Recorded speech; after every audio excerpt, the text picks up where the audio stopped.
All right, hard yarners. Today we were joined by, Jeremy Piven, but also Squirly. Right. Delby's away.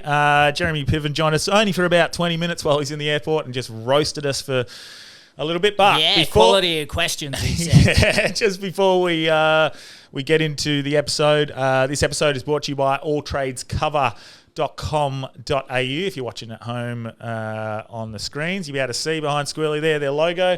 All Trades Cover. Do you reckon you know what they would cover you for?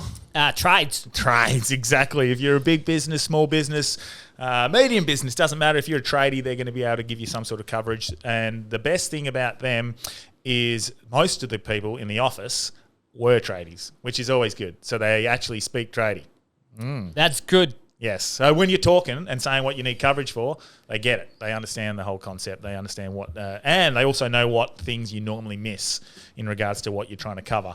So get around them. At least hit them up for a quote and then drop our name, because everything that goes towards them goes towards us. So it really helps us keep doing this and weekly putting out these podcasts. Go get Piven on. Yeah. That don't come cheap. No, yeah, it cost us a lot. No, fuck, I'm glad we didn't pay. No, this podcast will not pay and never will pay. No, never has and never will pay for a guest, just if anyone ever wants to know. We're tight as shit. Yeah, we're tight. We don't have the fucking money to do it. This episode is also brought to you by Crafted Finance. You're looking for a loan at all for a house or anything? Money's always good. Money's always good? Yeah. Good, mate. Yeah, so, if you do need some money, if you do need a loan for a house or a car or a business loan or anything sort of like that, they're going to be able to help you, even I think with a bit of asset stuff. So they're specifically going to be better at getting you the best option for the term of your loan. They're not just going to get you in, because a lot of mortgage brokers and brokers will just get you the loan. They're like, right, these guys are going to give you the money, but it's going to cost you more in interest or more long term, or you're going to pay less up front and then all this sort of shit. Yep. He will present you with those options, but he will say this is the best option. This is the one where you're going to pay the less over the term of the loan and whatever, those sort of things. So they became pretty disillusioned with the banks, and instead of just fucking offering the banking system, they decide to help people in the best way they possibly could and make you pay less money back to those bankers, those shafters. And like I said, money's good. Money's good. So thank you so much to Crafted and All Trades Cover for your help and support. Support those who support us. Make sure you drop our name. Links are in the bio and in our show notes. But we were joined by Jeremy Piven. He's gone now. He's on a plane. It was just a short little 25-minute chat with him, but it was awesome. It was actually kind of good. Like initially, I couldn't get a read. I didn't know whether he was like actually just angry at us or not. And I was roughing it. Yeah. He was saying the things that the people wanted to say. Exactly, and I think you get a very fucking good idea of what he's going to be like doing stand up. He is just a brute. He's Ari Gold. He is fast on his feet. He's good, man. The way he answered and changed tact. Yeah. I think his shows will be amazing. Yeah, definitely. I'm very excited to go there and watch, and I think he's definitely worth getting down there and supporting him. So make sure you look up his dates. I think it's, what did he say? Only 11 tickets left for his theatre show here in Perth. But Melbourne, Sydney, Brisbane, New Zealand, Auckland, where Joe Parker will be there. Yeah, so all of those sorts of those destinations, all of our listeners are there. So make sure you hit up, go see him, because that was a fucking funny little chat. But what did we chat about? We talked about him. Yeah, we talked about his acting career, his hecklers, the difference he has, all the roles he's done. Obviously, Ari Gold. Yes. How that's blended in. Yep. He's been acting since he was 8. That's pretty. How he transitioned into stand-up. Yep. Which is one of the hardest transitions. Yeah, because you go from being a comedic actor to a stand-up comedian. Which is way harder than going from man to woman. Mate, it's a man crush and a bucket list tick for me to have him on him, because like Seinfeld, Entourage. So that was great. And then we carried on talking about footy. Yeah. Squirly had a big rant about the media, about the footy and their media, and Brian Shields called, and we talked about locker room laughs and how that's going, and just talked a bit of shit. So good fun episode. Cheers, big I don't know how long it goes for, maybe an hour, but fuck, who cares? But all right, let's get hard. Let's get hard. Welcome to Hard Yarns Podcast. I am fucking fat. Anything Chris White says, please disregard it. 5D is actually a state of being. It's a unity consciousness. That was Hard Yarns with me, Frankie Rose. So I'm going to throw it over to your co-host, Daniel Jelby. And Cameron Brand. I would do this and then I'd gong. Free in attendance for the millions listening at home. Let's get hard. Are you limited for any time? I guess you're limited for the... Oh, no. I'm only here for you. I'm in a service position. I have no life. I have no itinerary. I've cleared the schedule. We'll just keep doing this until one of us passes out. Yeah, perfect, mate. Oh, wait, no, sorry. I have 22 minutes. Okay, cool, mate. No stress. Yeah. Close. We'll, perfect, mate. Appreciate your time. So we'll get straight sort of into it. Here soon, and we're pretty excited. I guess maybe give us a bit of a rundown of what's brought you into comedy and how you've gotten to where you are now. Well, what's gotten me into comedy, good God Almighty. How are you guys doing? Let's start. Let's get in organically before I start explaining why I'm funny. You know what I mean? Because there really is nothing less interesting than a random dude explaining why he's funny. Hey, that's, you know what I mean? That's been this show for 5 years. So, Yeah. Well, actually, I mean, I've been doing this my whole life since I was 8 years old. You guys might have a reference for some of the things I've done. Oh, yeah. And I've been a comedic actor my whole life, and I've been touring, doing stand-up for about 10 years. And you could imagine that it transitions very organically. Yeah, I'm a big fan of some of obviously Entourage and Seinfeld as well. old school.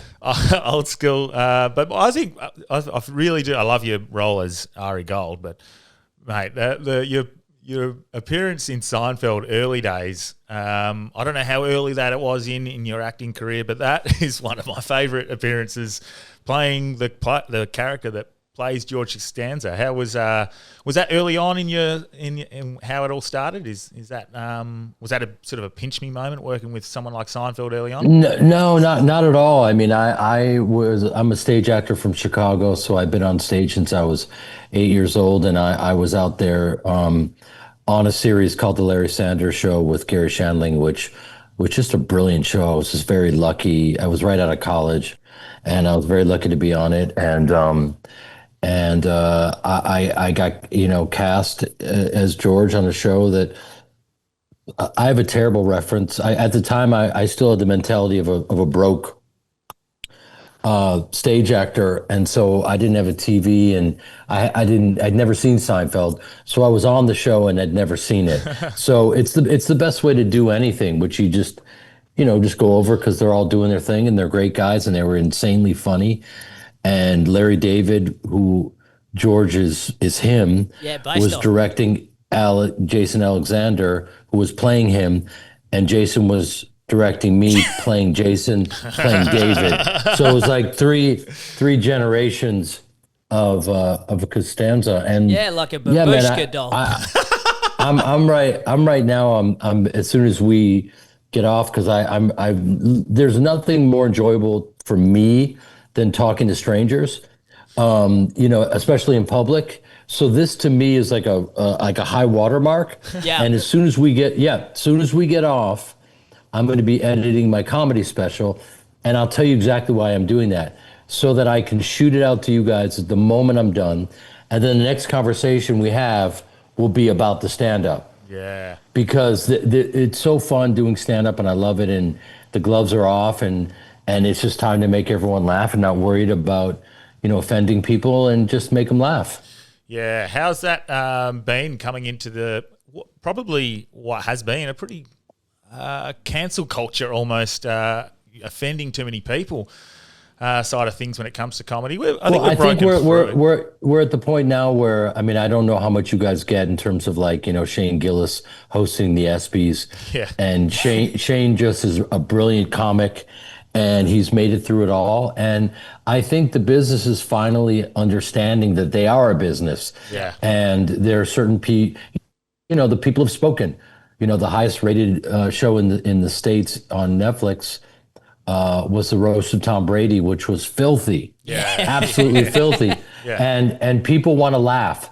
And so I think the streamers and the networks and the studios are taking notice and going, I don't even want to comment on where we've been. Yeah. But right now, I think they're recognizing that people want to laugh, and no matter how offensive or filthy or whatever, they just connect with it. And Shane is one of those guys where he's just so funny. It's one of the highest rated ESPYs of all time, and people were pretending to have a problem with. He's just making jokes. Yeah. The dude is not a racist. The jokes were funny as hell. Yep. And they were actually true. Yeah. And that's the, you got to wrap your mind around that. God, sorry, I'm the guy right now I hate myself. I'm in public just yelling. I'm so, oh God.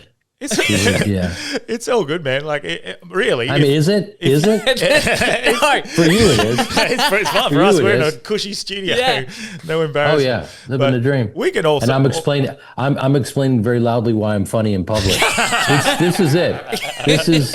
So, Jeremy, what can we expect from you when you come to Perth?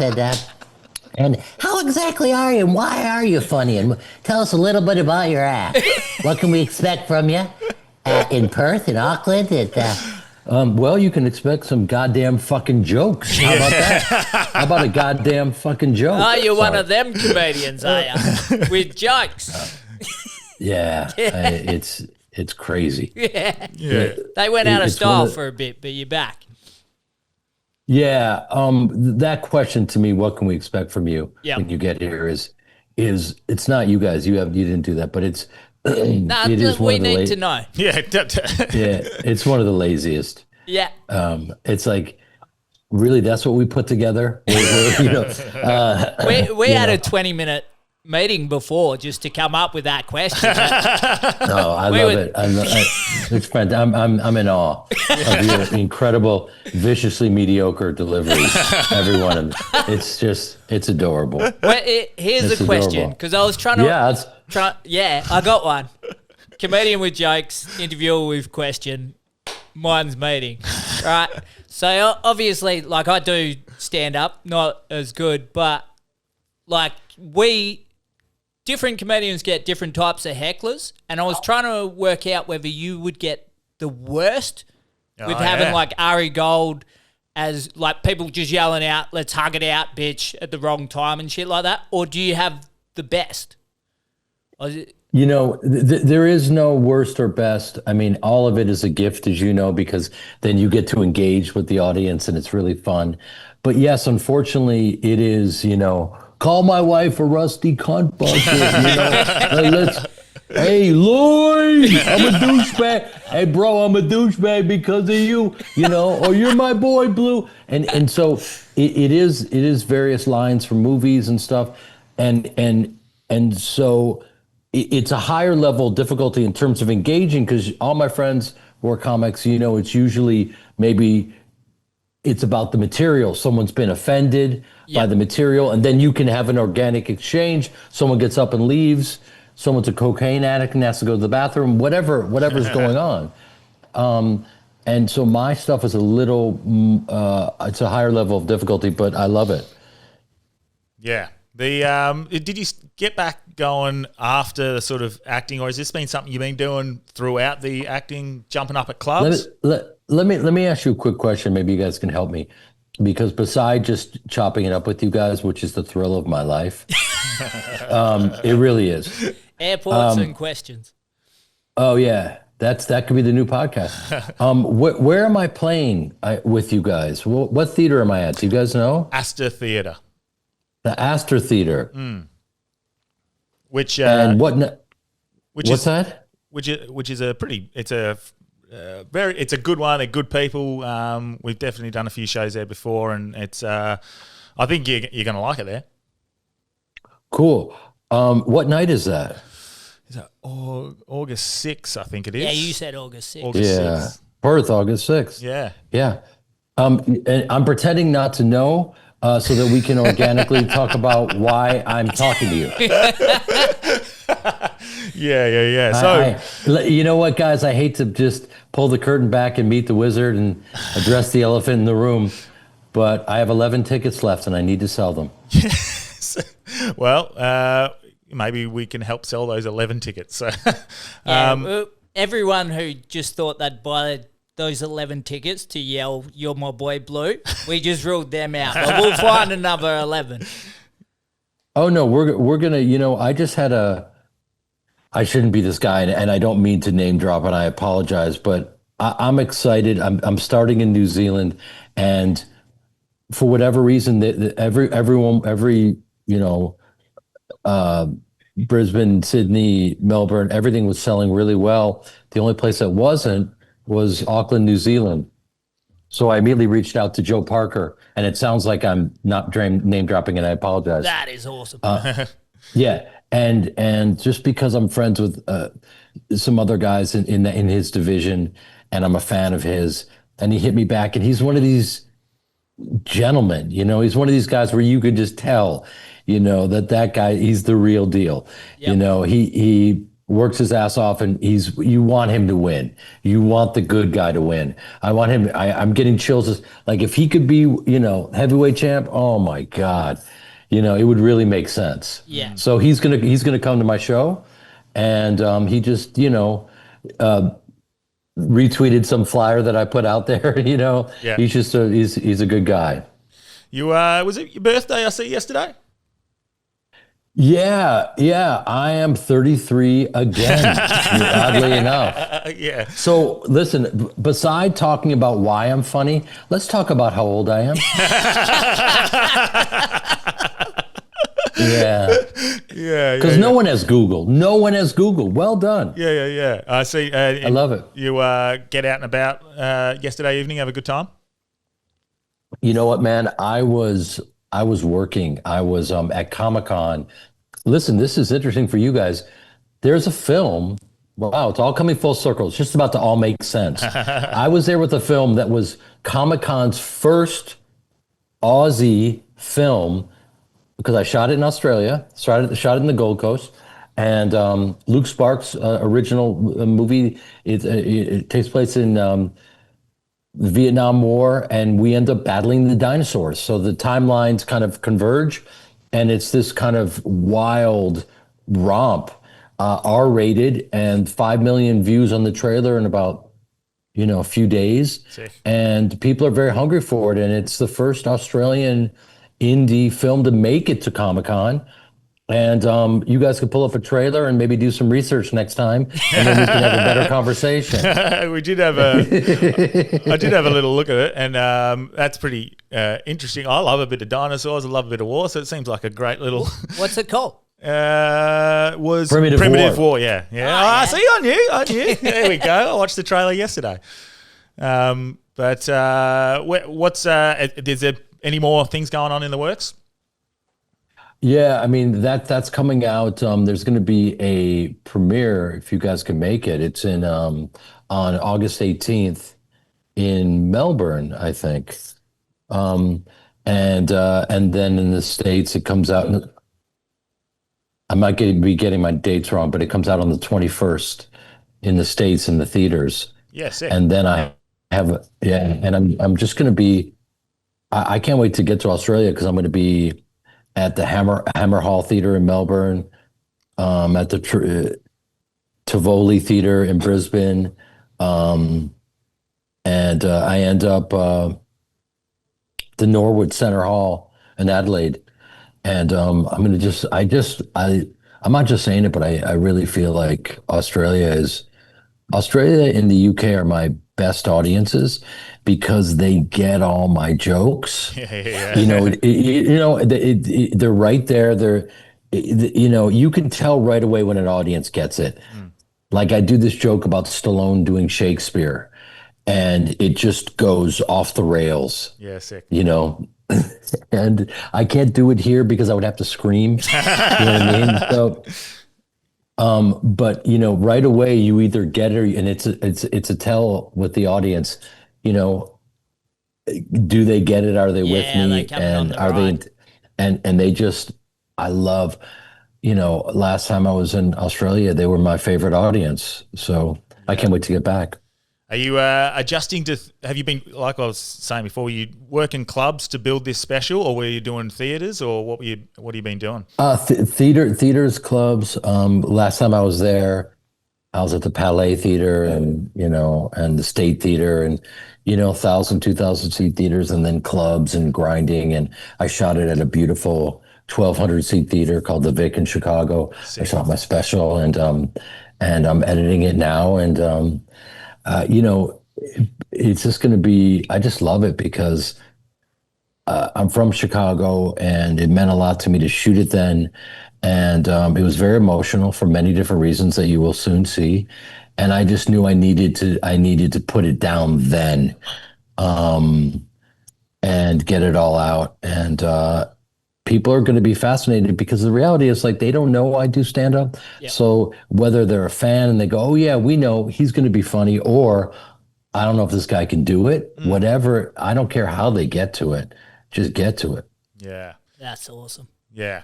Yeah, definitely. I guess we're obviously conscious of your time. You're about to get on a plane, mate, so we definitely appreciate it. Listen, I've got 12 minutes to get to my plane, man. Can I ask a weird question? I don't know if someone might have linked it before, but your most famous character, Ari Gold, the movie Tropic Thunder, Tom Cruise plays a character called Les Grossman.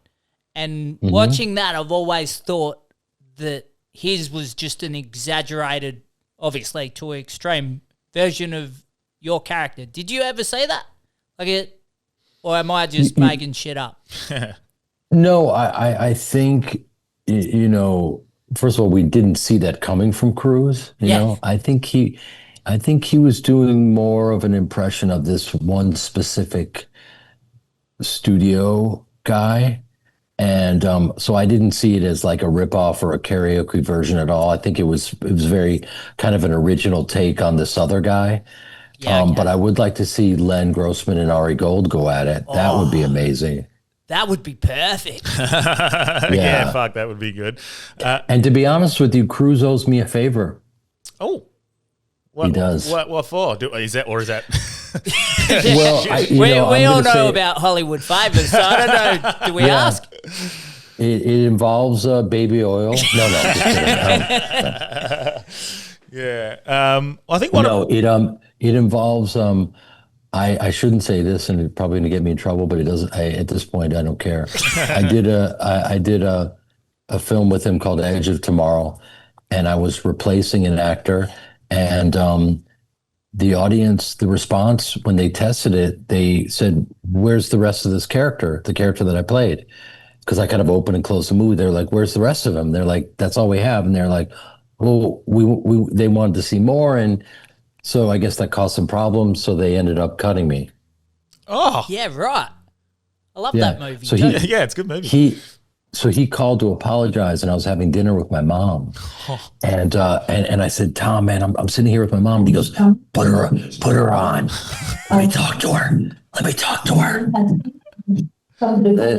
Jeremy Piven, you're supposed to get off this viciously mediocre podcast immediately." That's high praise. Mate, we will.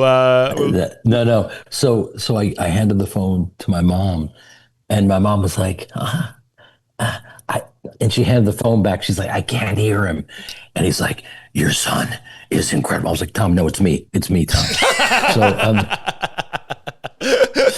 So he called to apologize, and I went and filmed it, and it was great, and I loved it.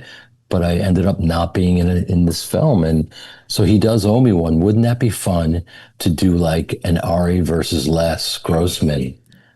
Oh my God! Like just a celebrity battle royale or something. I don't know. Yeah, that would be amazing, mate. That would be genuinely incredible. Maybe that's where this starts. Yeah, that's.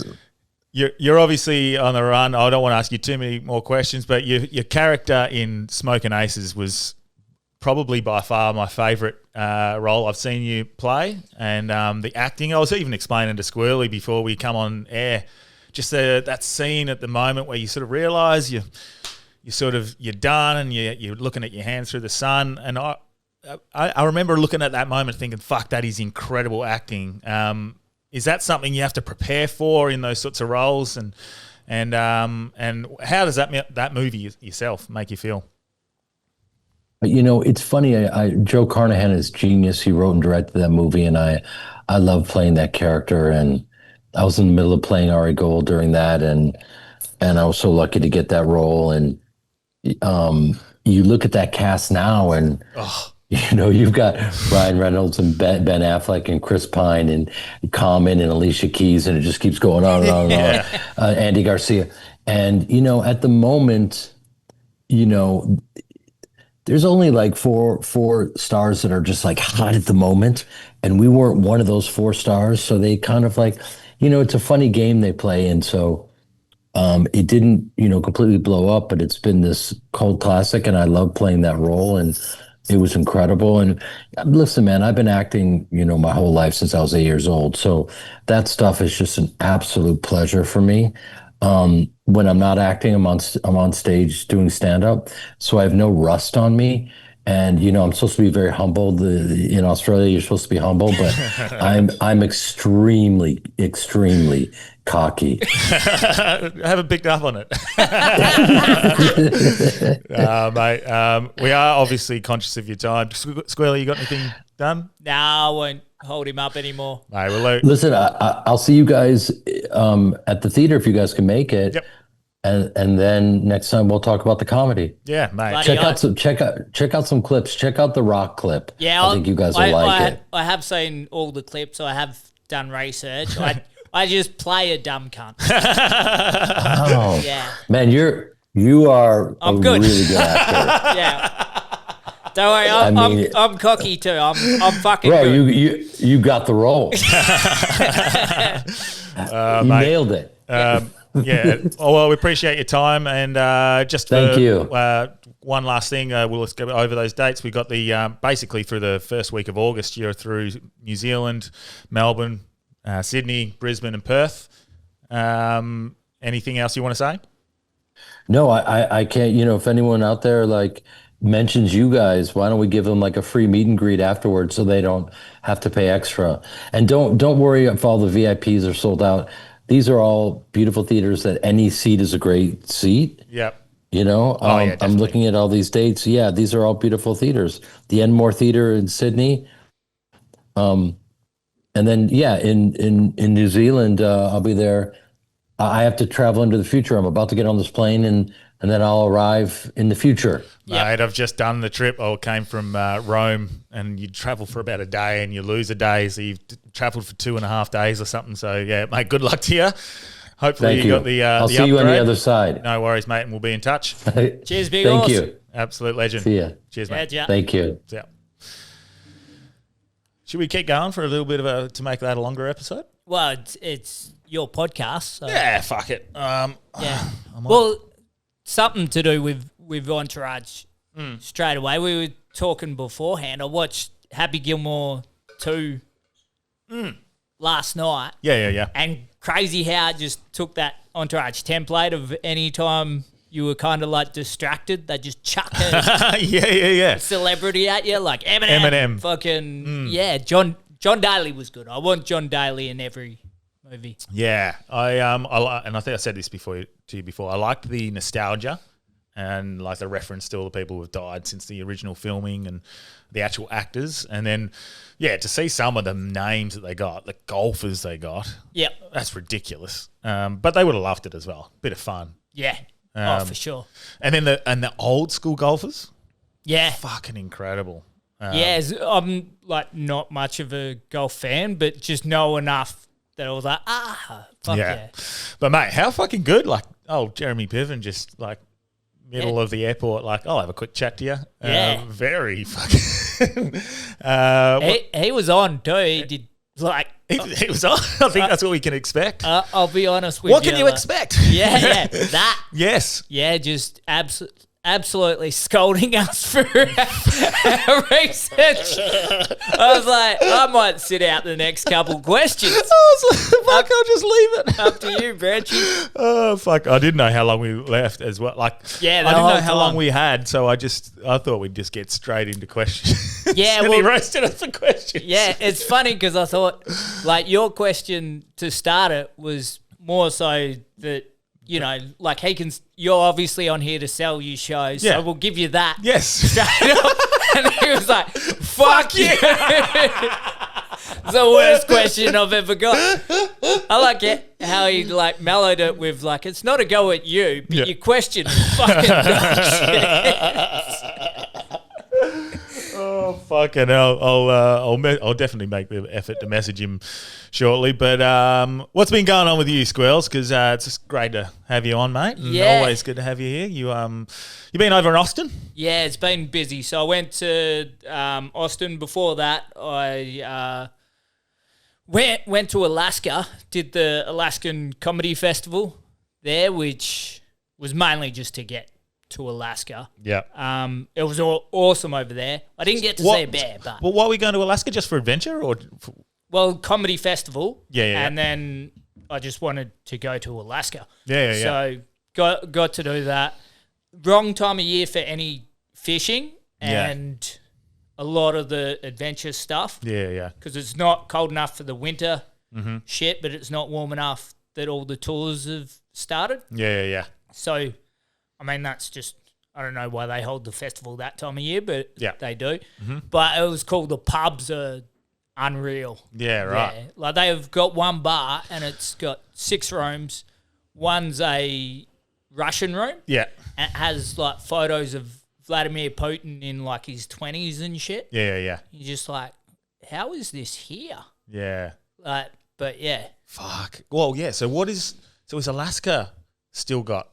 Has it still got Russian territory or anything in there involved? Nah, it's all American. Because it was, hey? Was it Russian and America bought it off Russia? Yeah, I think Russia sold it sold parts of it for like to $57 America. or something. Yeah, something stupid. I did see all the things on it. Like, I think there was more of a deal than Like they left because they'd clubbed all the seals. Oh, really? So there were fuck all seals left. Yeah. So like it's worthless now. Yeah. And then it's obviously like big gold mining and everything else like that. Yeah. What was it like? Because obviously doing comedy over there is going to be different, especially with that. Hey, guys, my name's Squirly. Can they understand you? To start with, it's a shock for them. Like, yeah. Yeah, it was interesting because you don't know, like, because obviously even in the city here, some people straight away, it's kind of funny to them to start with, and I have to temper that, but it was full just like, what the fuck just happened? Yeah. But yeah, I did pretty well everywhere I went. So I went over to Austin, seeing James McCann that you've had on here before. Mm-hmm. So he helped me out a little bit, but I did like open mics and that. Oh, you mean that guy who's been on Rogan as well? Yeah. Well, that was the cool thing. He tried to get me on the open mic at the Mothership, but a couple things happened where it was funny because he was upset about that. Oh, really? Yeah, but he brought me into the Mothership and I met Shane Gillis. And oh, did you? Sick. Yeah. Good man. Yeah, so it seemed like Tony Hinchcliffe was just giving me evils. Really? Yeah. For just being there? Yeah, so what happened was, like, because obviously not everyone's allowed to be there. Yeah. And I'm just standing by the bar and I had one of those moments because Paulie Shaw's there as well. Fucking hell. And so I was just kind of like daydreaming. Yeah. And then when you can feel someone staring at you. Yeah. And I look and it's Tony Hinchcliffe. And I thought, maybe I'm just been staring at him for the last... Yeah. And I'm like, sorry, mate, not staring. And he's standing next to Shane Gillis. Yeah. And they're like, who are you? And I'm like, I'm with McCann. But But it's funny because McCann got me in there and stuff like that. Yeah. Like, I'm not really one who gets worried about people and stuff like that. Yeah. But because I was on from the back of him, I was scared shitless the whole time that I was going to fuck all this stuff up for him. Yeah. So I was like trying to be on my best behaviour, like with everything. But probably different to how I'd normally be on that. Yeah. So like even when he tried to get me on the open mic there, he's like, I'm so sorry. I'm like, fucking... Yeah. Fuck. You owe me nothing. Yeah. Well, mate, that's... it's a bit hectic. Maybe Hinchcliffe was just trying to fuck you. Yeah, but mate, that's a pretty cool experience though. Like getting to go in. But was that in the green room or in the the bar or? Yeah, in the bar at the back after the shows. So I tried to get on Kill Tony. Yep. But didn't get that. So that's it. Because that's a lottery, hey. Yeah. Yeah. Yeah. A lot of weirdos. For Really? That. Yeah, it's strange because there's like people that have never done comedy that are just taking a chance. Yeah, and it like to be fair, their staff, the chick who runs it for Tony, she's just a legend. But she gets up and she's like, if you haven't done stand up and you're just here, fuck off. Yeah. But that's not gonna stop people. Nah, definitely not. Can you grab us that aircon thing? Are you cold? I'm fucking freezing. Let's fucking turn the heater on, eh? Fuck. I didn't want that camera to overheat while we're chatting to old mate Piven. But we might have to try and get him on in person when he's here. Yeah, I think he'd be great. Oh, I think so. That'd be a lot. It'd be more of an organic conversation. I don't like. I actually have been telling people since. Let me turn that on. There we go. I have been telling people who have been messaging, who have been trying to come on or getting recommendations to come on. We're not doing it if they're remote. Yeah, and I only did it remote because it's Jeremy Piven. Yeah. And I'm sort of reserving that for any big names. I might still do that, or any real niche topics where it's more of a this is a question and answer sort of session. I might do that, but yeah, and that's a perfect example of why I don't like the remote stuff. It's just not. Yeah, I thought that was as good as like I've ever seen one where they're not in the studio. Yeah, mate, but it's difficult because we have to do that with my pod, the fishing podcast, just because we're all in completely different places. Yeah. But like I won't do like a few of them in a row because I don't like them. Mate, they're fucked. One, they're not fun, but two, like it's amazing how much people's facial expressions tell you when they're going to talk. Exactly. And it stops people talking over each other. And yeah. And when someone's joking and everything else like that, it's just a completely different world. Well, their body language, their tone, like it's a chat. It's not an interview. Yeah. It becomes talk and shit. But when it's on interview, we're looking at a screen. I'm not even looking at the screen. I'm not looking at the camera. I'm looking at the screen over there, and it feels weird, and it feels like you're waiting for them to finish so then you can ask them another question instead of just flowing with a chat. So, hopefully we can get him on in person. But that's the going forward as well. It's like, well, if they're in town, that's how we get them. We get them to come on in town. And it might limit the big names that we can get on, but I think there's interesting conversations to be had with other people. Yeah, bloody oath. There's lots of experts around and psychologists or people who are in politics or whatever, and I guess like army, whatever. Fuck, who knows?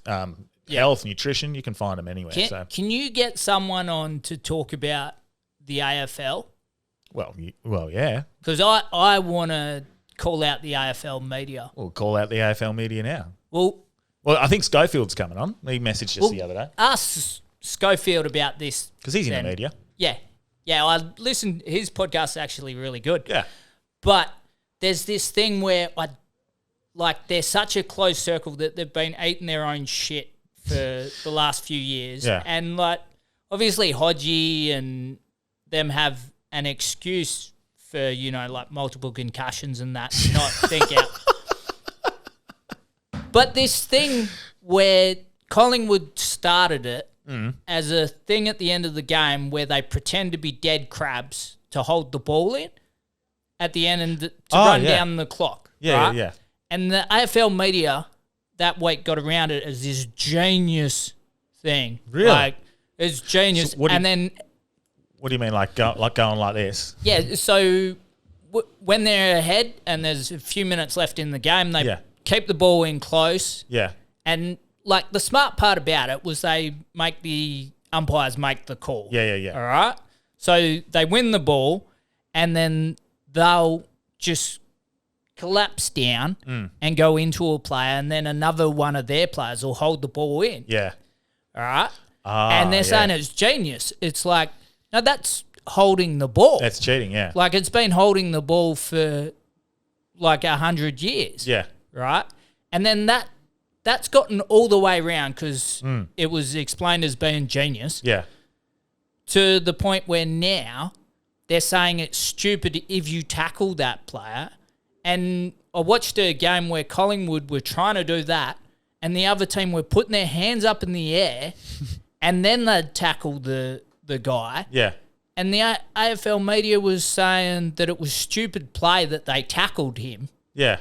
And then last week, Freo were in front of Collingwood. Yep. And Collingwood weren't tackling. They were doing this thing they call the cowboy where they like paw at the dead crab. Yeah. This is not what AFL is about. No. If you did that in the first minute, the umpire would call holding the ball. Yeah. Because you're making no attempt to get rid of the ball. Yeah. Yeah, Like- I agree. It's so fucking stupid. Stop saying it's genius. I understand it was smart to put the call on the umpire, but that tactic is holding the ball. Yeah. You're not trying to get rid of it. Stop it. The game looks embarrassing. They're going to make a... Yeah. Players are going like that, I'm not even... and the other guy's like trying to crab towards him. It looks retarded. Yeah. Like that. No one wants that. Nah. How has no one in the media said And this is stupid? Well, this is like how, and I've said this a lot, is that it doesn't matter what fucking rules you put in place, players and coaches are going to find a way around it. And that's a perfect example. They're finding a way around this fucking thing. The weird part is the rules are being bent. Yeah. Yeah. Like that, like the rule is you got to make An attempt. Whether it's your teammate or not. Yeah. Just because you're like keeping the ball in close, fair.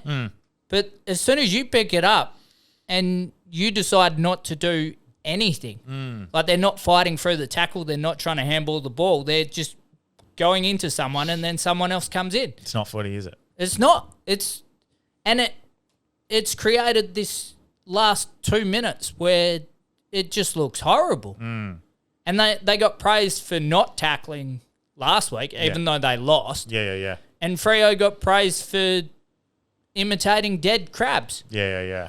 Like fucking, it's simple. Just start playing holding the ball. And then at the end of the game, you've still got to win the game or you lose the game. Yeah. I just think if it's that smart, right, if Essendon came out this week because their team sucks and they decided that they were going to do that from the start of the game to the finish of the game so that they don't lose by 100 points, everyone would be up in arms. Yeah. So why would we think that's a good thing to have for the last 5 minutes of the game? Yeah. Yeah, man. I think as long as you keep changing the rules, we're going to see these stupid things happen. Yeah, consistently. for sure. But that's the thing with that is you don't have to change the rules. You Yeah. just apply the rules that you've got. Yeah, that's a perfect example. Yeah, that's the right. rules don't change because it's the last 2 minutes of a game. That's true. If someone, like one of the plays was Sarong grabbed the ball and just dived towards side bottom who moves to the side and grabs like that. If he did that in the first minute of the game, everyone would be like, what the fuck are you doing? Yeah. And that's holding the ball. Yeah. So it doesn't change because he has to keep the ball in close. Yeah. Like, Nah, I agree. Nah, footy. so ask Schofield that. Well, I think you've summed it up fucking better than Schofield. Yeah, see if he disagrees, and then I'll call him a cocky. We had Treadray on the other day, and he was perfect chat, man. Like, he's obviously gone a bit there's a bit going on there with the silver and the gold thing and whatnot. But yeah, it was interesting. Yeah. But I don't know. I love the chat with him because we can still talk footy and the world stuff. Like that's a bit of stuff. I want to listen to his chat with Paul Roos on leadership and stuff. Yeah, okay. He's just done a chat podcast with him. Yeah, right. Because I did a show with Ben Cousins. Oh, how was that, man? Week. Yeah, you did the locker room laughs. Yeah, it was cool. It's just crazy how like that dude could have had everything. Like there's just something about him that's so affable. Yeah, he's still like, even now.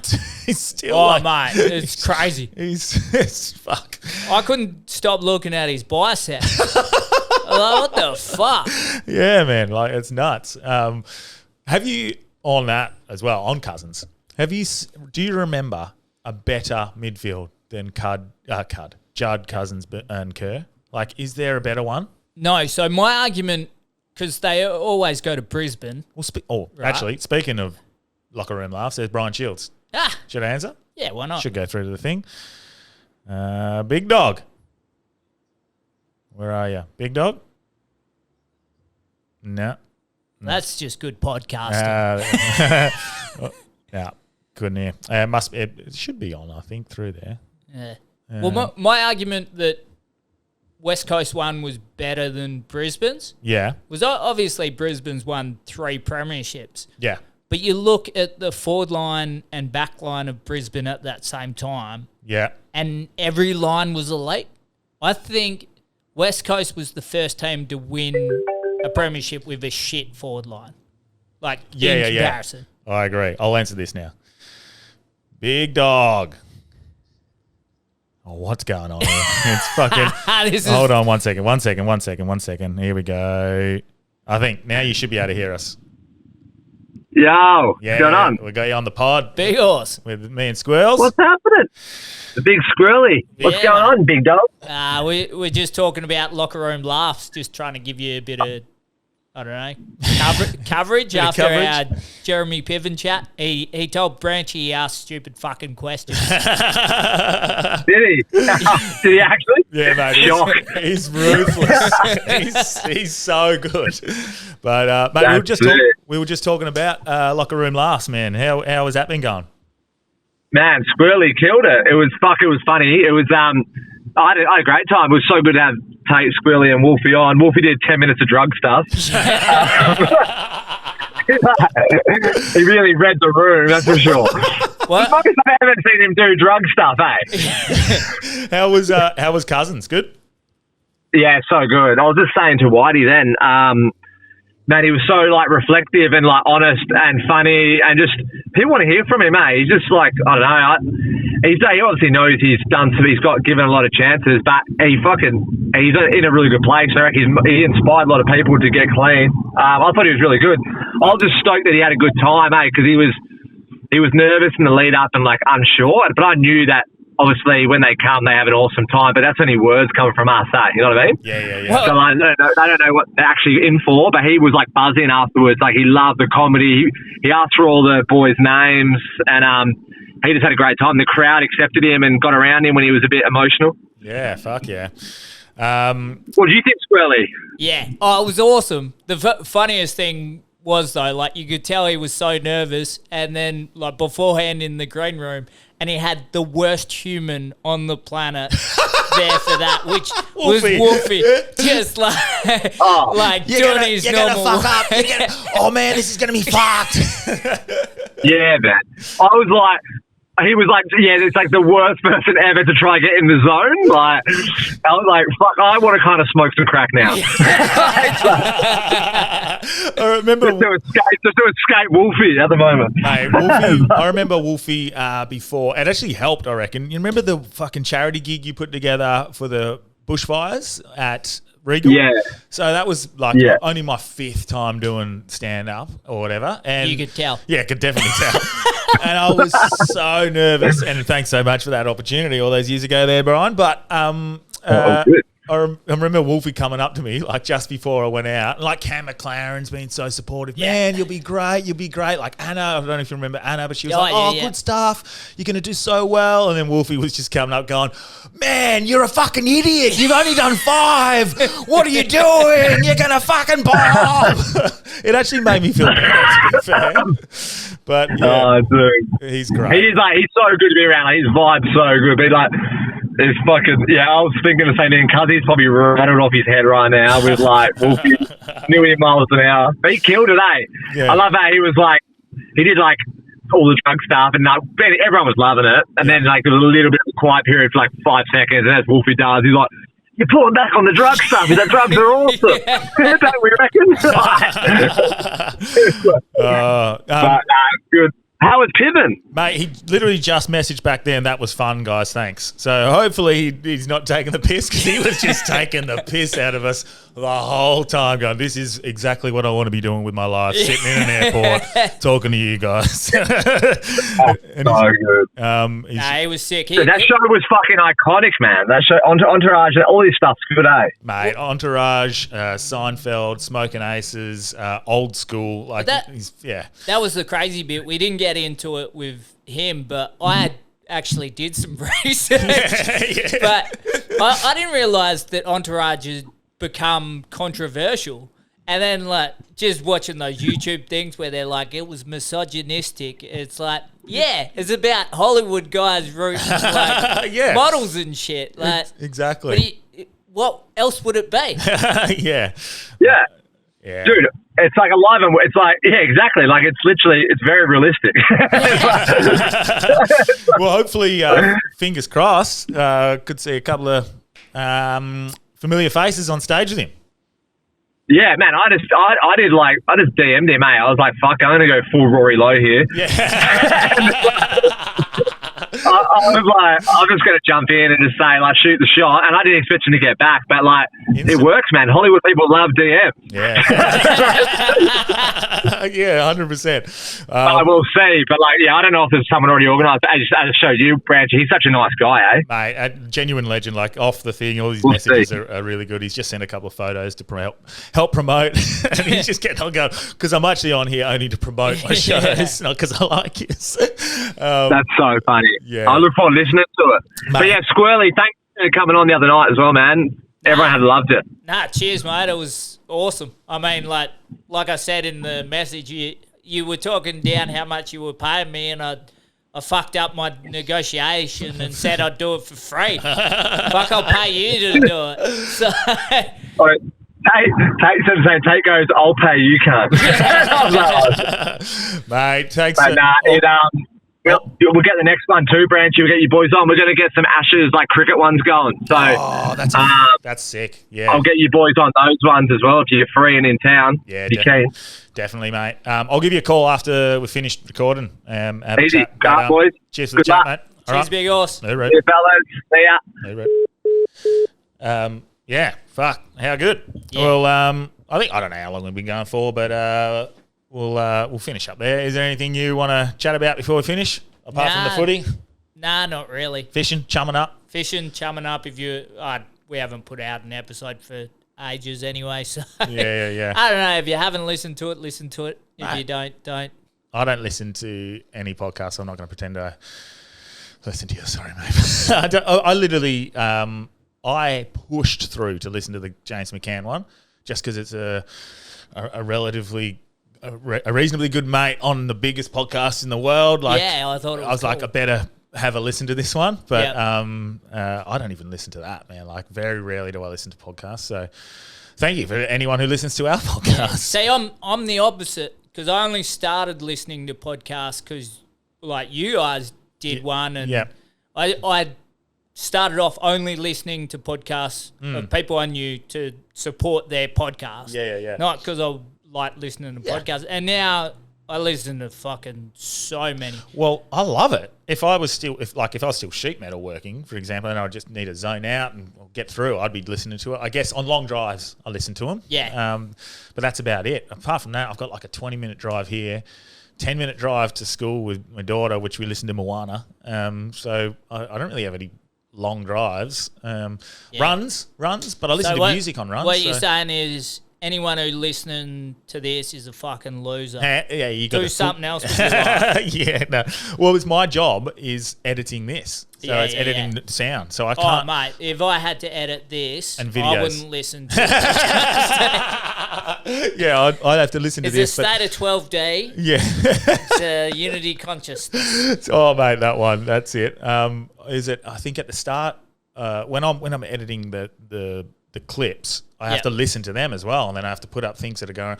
So I just don't get it. Everything I do is noise and sound, so I don't get a chance. And then after that, I'm like, everyone shut the fuck up, leave me alone. So. Yeah. But mate, thanks so much for joining us. Thanks for cheers, big coming on with old Piven, Ari Gold, and hopefully we see him in person in about a week. That'll be good. And anything you want to plug? Come see me at comedy shows. I might do a Fringe show about fishing. Oh, so sick. if you know people that like fishing, it's literally only going to be fishing jokes, because I always get people who listen to the podcast show up at my stand-up shows. Yeah.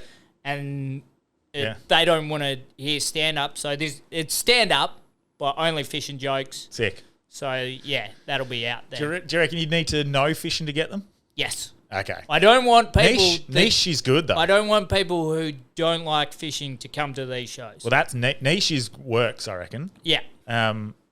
As far as I can see at Fringe, they all go for a name and for like a theme. So, fuck yeah. All right. Cheers for joining us, mate. Cheers. All right. Yeah.